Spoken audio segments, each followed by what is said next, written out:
होता क्या है और काम कैसे करता है। सबसे पहली बात है, एक यहाँ पर बिंदु होता है, एक यहाँ पर बिंदु होता है और एक यहाँ पर बिंदु होता है, और जब हम इसको मिला देते हैं तो क्या बन जाता है, एक ट्रायंगल बन जाता है, त्रिभुज बन जाता है। लेकिन त्रिकोणमिति का मतलब क्या होता है, एक कोण यहाँ पर है, एक कोण यहाँ पर है, एक कोण यहाँ पर है, इसको ही हम त्रिकोणमिति कहते हैं। लेकिन इसको नहीं कहते हैं, ऐसा क्यों? क्योंकि त्रिकोणमिति का मतलब होता है एक सीधा वाला बाबूजी का डंडा, एक ऐसा होता है और एक ऐसा होता है, और यहाँ पर समकोण होता है। इसको समकोण क्यों कहते हैं? और हम जो है ना लंब, आधार और कर्ण में कन्फ्यूज हो जाते हैं। देखो, अगर कन्फ्यूज हो जाएंगे ना तो हाथ से नाप लेंगे, सबसे बड़ा यह है, मतलब ये जो होगा हमारे पास कर्ण हो जाएगा। मैं भी कन्फ्यूज हो जाता था, लेकिन पहचानने के लिए बस एक ही तरीका है, हाथ से नाप लेंगे। जो बड़का रहेगा, सबसे बड़का, वो हमारे पास कर्ण हो जाएगा, और जो सीधा सीधा रहता है ना, सीधा सीधा, वो हमारे पास लंब होता है। और जो हमारे पास नीचा वाला होता है ये फिक्स नहीं होता है, लेकिन जो हमारे पास जो यहाँ पर जो होता है ये हमारे पास लंब हो जाएगा, और ये हमारे पास आधार बच गया। अगर हम दो चीज़ को पहचान लेंगे तो एक जो होगा ऑटोमेटिक निकल जाएगा, क्योंकि बस एक ही तो है ना। हाँ, हम आपको एक सवाल देते हैं, आप बस बताने का प्रयास कीजिएगा। देखो, अगर ऐसा रहेगा, ऐसा, अगर ऐसा रहेगा, अगर कोई बोलेगा इसमें कर्ण कौन है, लंब कौन है, आधार कौन है, तो हम कैसे पहचान पाएंगे? देखो, हम नाप लेंगे, सबसे बड़का ये है, नहीं, सबसे बड़का ये है, नहीं, सबसे बड़का यह है। मतलब ये जो है हमारे पास समकोण त्रिभुज हैं। सबसे पहली बात, ये जो हमारे पास है समकोण त्रिभुज हैं। लेकिन ये जो हमारे पास हैं सबसे बड़का है, इसलिए ये हमारे पास कर्ण हो जाएगा। और यहाँ पर लंबा लंबा है, मतलब सीधा सीधा है बाबूजी के डंडा, तो ये हमारे पास लंब हो जाएगा। और जो हमारे पास नीचे में है, इसको हम आधार के नाम से जानते हैं। क्या बोलते हैं? आधार, आधार कार्ड, ऐसे भी हम इसको याद रख सकते हैं। लेकिन जब सवाल आता है ना, जब कंफ्यूज हो जाते हैं कैसे बनता है कैसे नहीं बनता है, इसको भी समझते हैं, और ट्रिक के साथ हमेशा के लिए याद कैसे रखेंगे वो भी जान लेंगे। सबसे पहली बात, हम इसको मिटा देते हैं। भाई, हम जो है ना लंब में क्या होता है, कर्ण में क्या होता है, इसमें हम कन्फ्यूज हो जाते हैं। एक फार्मूला होता है जिसका नाम है लाल काका। एल से लाल, एल ए से लाल, हमको समझ में नहीं आया। देखो, एल से क्या होता है, लो होता है, ए से ला होता है, और एल से ला होता है, ला नहीं होता है, लो होता है। तो लाल हो गया, और कक्का को हम ऐसे लिख देंगे, बस हो गया, काम हो गया। और इससे अगर आप 2-3 बार रिवीजन कर लेंगे, जहाँ पर पढ़ते हैं वहाँ पर अगर छाप देंगे तो दिमाग में बैठ ही जाएगा। मतलब लो से मतलब क्या होता है, लंब। अगर हम यहाँ पर साइन लिख देंगे, यहाँ पर कॉस लिख देंगे, यहाँ पर टैन लिख देंगे, और यहाँ पर हम अगर कोसेक लिख देंगे, यहाँ पर सेक लिख देंगे, और यहाँ पर हम कोट लिख देंगे, तो हम कैसे इसको याद रखेंगे? देखो, अगर कोई भी बोलेगा साइन बराबर क्या होता है, तो ऊपर में कितना है, लंब है, एल से लंब, एल से लंब, हाँ। और नीचा में क्या है, को है, मतलब को मतलब कर्ण, को से कर्ण होता है ना, को से, देखो को से कर्ण होता है ना यार, प्लीज समझो, मेरे बातों को समझो यार। देखो, यहाँ पर कितना है, तो साइन बोलेगा तो लंब बटे कर्ण हो जाएगा, अगर को से बोलेगा तो ए से आधार हो जाएगा, और के से कर्ण, मतलब कोस बराबर हो जाएगा हमारे पास आधार बटे कर्ण हो जाएगा। अगर हमारे पास टेन थीटा बराबर पूछेगा तो लंब बटे आधार हो जाएगा।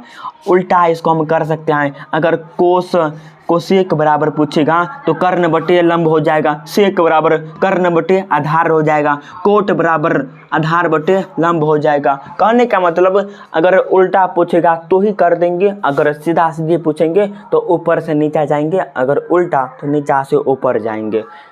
अगर आप वीडियो को रुका दीजिए और ध्यान से देखिए क्या क्या हुआ है। हाँ, ये तो हम समझ गए, लेकिन एग्ज़ाम में क्या आता है इससे रिलेटेड हम वो देखते हैं। अगर हमारे पास कोई ऐसा समकोण त्रिभुज रहेगा और ऐसा दिया रहेगा, इसको नाम देगा PQR देगा। अगर बोलेगा यहाँ पर जो है ना 9 है और यहाँ पर 13 हैं, यहाँ पर कितना होगा हमको नहीं पता है, कैसे निकालेंगे? देखो हम बस एक चीज़ पता लगाएंगे, इसमें सबसे बड़का कौन है? सबसे बड़का ये है? नहीं, सबसे बड़का जो है ये है, ये वाला मतलब ये जो हमारे पास है कर्ण हो जाएगा।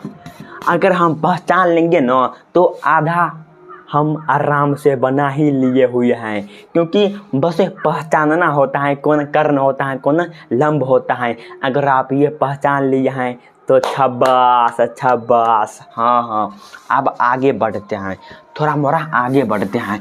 एक वैज्ञानिक था और उसने सोचा, वैज्ञानिक नहीं मैथमेटिशियन था, और वो कहीं पर जा रहा था, ऐसे चमक जा रहा था, और उसने तारक छज्जा को देखा, यहाँ से देखा वहाँ तक, और उसका जो मूरी था न टूट गया था। नहीं, बिजलों का चमकता है तो बिजलों का जो चमकता है तो उसका मूरी टेढ़ हो जाता है, पूरा टेढ़ हो गया था, ऐसे हो गया था और ज़मीन में सट गया था।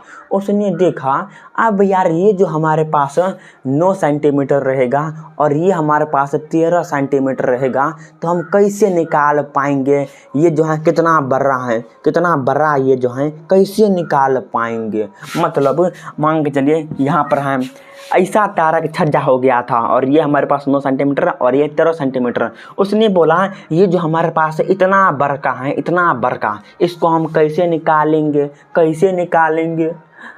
निकालेंगे? उसको बहुत टाइम लग गया और बहुत दिनों के बाद उसको पता चला, अगर हम कर्ण का स्क्वायर करते हैं और बराबर में लंब का स्क्वायर करते हैं, लंब का स्क्वायर और प्लस में आधार का स्क्वायर करते हैं, तो हमारे पास आराम से निकल जाएगा, आराम से हम निकाल लेंगे। लेकिन फार्मूला यार बहुत ही इम्पोर्टेंट है, इसको आप याद कर लीजिए जा। अब यार क्या बोलते हैं हम यार, कुछ था ही पता नहीं रहा था इस साला का। देखो इसको आप याद कर लेंगे तो अच्छा रहेगा। देखो यहाँ पर जो है हमें कर्ण कुछ नहीं दिया हुआ है, वैसे का वैसे हैं, तो हम वैसे का वैसे ही छोड़ देंगे। कर्ण हमको नहीं दिया है तो कर्ण को ऐसे ही हम छोड़ देंगे। हाँ भाई छोड़ दिए। और बराबर में क्या है? तो बराबर में हमारे पास लंब है, लंब तो हमारे पास 9 दिया हुआ है ना, 9 तो दिया हुआ है। हाँ भाई 9 दिया हुआ है, इसलिए 9 का स्क्वायर हो जाएगा। स्क्वायर क्यों? क्योंकि फार्मूला में दिया हुआ है और प्लस है तो प्लस देंगे। और यहाँ पर कितना था? 13 था, तो 13 का स्क्वायर कितना होता है? 13 का स्क्वायर? आप करके देखिए ना एक बार, देखिए 9 का स्क्वायर, अगर स्क्वायर कहीं पर रहता है ना, इसका मतलब होता है ये जो हमारे पास 9 है ये दूगो है, तो 9 गुणित 9 कितना हो जाएगा? 81 हो जाएगा हमारे पास। और प्लस में 13 का स्क्वायर कितना होता है? तो 169 होता है। अगर आप 13 और 13 से गुना करेंगे ना तो हमारे पास 169 आ जाता है। और हम अगर 169 में कितना जोड़ेंगे? 81 जोड़ देंगे तो 9 और 1 10 हो जाएगा, 10 का 0 हासिल 1, 6 और मतलब 7 और 1 8 7 14 15 5 हासिल 1 हो जाएगा और 2। मतलब हमारे पास यहाँ पर कर्ण स्क्वायर बराबर कितना निकल गया भाई साहब? तो 250 निकल गया, 250 निकल गया। लेकिन 250 यहाँ पर जो स्क्वायर हैं, जब स्क्वायर ये बराबर के इस साइड जाता है तो रूट हो जाता है, तो हमारे पास रूट 250 हो जाएगा। अगर हम यहाँ पर लिख देंगे रूट 250 तो हमारे पास राइट आंसर हो जाएगा। इसको हम लघुत्तम भी कर सकते हैं और काट कूट भी कर सकते हैं, लेकिन ऐसे भी लिख देंगे तो भी हमारा आंसर हो जाएगा। समझे ना? अगर आप समझ आए तो यार लाइक कर दो, नहीं यार लाइक नहीं करो, कमेंट में गाली दो। बस हम यही चाहते हैं, क्योंकि मैं चाहता हूँ कि बुरा बनना हम ये समझ गए, लेकिन हम और समझते हैं। हम आपको 2-3 सवाल देते हैं, इसको आप बना दीजिए, सिंपल देते हैं। अब यार सिंपल सिंपल, एक यहाँ पर एक यहाँ पर, ये हमारे पास ए है, एक बी है, एक सी है। आप बोलेंगे यार नाम क्यों देते हैं? नाम इसलिए देते हैं क्योंकि आप अपना भी नाम दे सकते हैं। जैसे आपका नाम होगा अभिषेक, तो ए भी आई सब दे सकते हैं, कुछ भी दे सकते हैं, नाम से कोई फर्क नहीं पड़ता है। और यहाँ पर 2 हैं और यहाँ पर 3 हैं, तो हम इसको कैसे निकालेंगे? एक खाली है ना, देखो एगो डंडा है तो यहाँ पर 2 हैं, और एगो और डंडा है तो यहाँ पर 3 हैं, लेकिन यहाँ पर भी एगो डंडा है लेकिन यहाँ पर कुछ दिया हुआ है नहीं है, तो कैसे हम निकालेंगे? अगर कोई बोलेगा कितना है तो कैसे निकालेंगे? देखो सिंपल, अगर आप चाहते हैं कि हम फास्ट कैसे बनाएंगे, तो इसको स्क्वायर कर लेंगे। 2 का स्क्वायर हमारे पास 4 होता है और 3 का स्क्वायर हमारे पास कितना होता है? तो हमारे पास 6 होता है। नहीं, जो रहता है 9 उसी को उसी से गुना करते हैं। 3 है तो 3 से गुना करेंगे तो 3 क्या 9 हो जाएगा, तो हमारे पास 9 हो गया। 4 और 9 कितना होता है? 13 होता है। और जब स्क्वायर होता है ना, फार्मूला में कर्ण का स्क्वायर होता है, तो स्क्वायर का मतलब जब बराबर के उस साइड जाएगा तो रूट हो जाएगा, इसलिए हमारे पास √13 हो जाएगा। बहुत फास्ट भी आप बना सकते हैं, लेकिन वैसा ब्रेन होना चाहिए, वैसे ब्रेन को ऑप्टिमाइज करना पड़ता है, वैसे ऑब्जर्वेशन करना पड़ता है। ये कब होगा? तो आप बार बार प्रैक्टिस करेंगे, बार बार सवालों को बनाएंगे, तो आपका ब्रेन ऑटोमेटिक काम करने लग जाएगा, फास्ट। वो कैसे होगा? प्रैक्टिस से, प्रैक्टिस और कुछ नहीं। हम आपको एक सवाल देते हैं, बस आप ये बना दीजिएगा, बस यही वाला। बहुत ही सिंपल है। यहाँ पर ये है और यहाँ पर 7 सेंटीमीटर भी दे सकते हैं, और यहाँ पर हमारे पास 12 सेंटीमीटर हैं। इसको आप बना दीजिएगा प्लीज़ यार, प्लीज़, और कमेंट में लिखने का प्रयास कीजिएगा।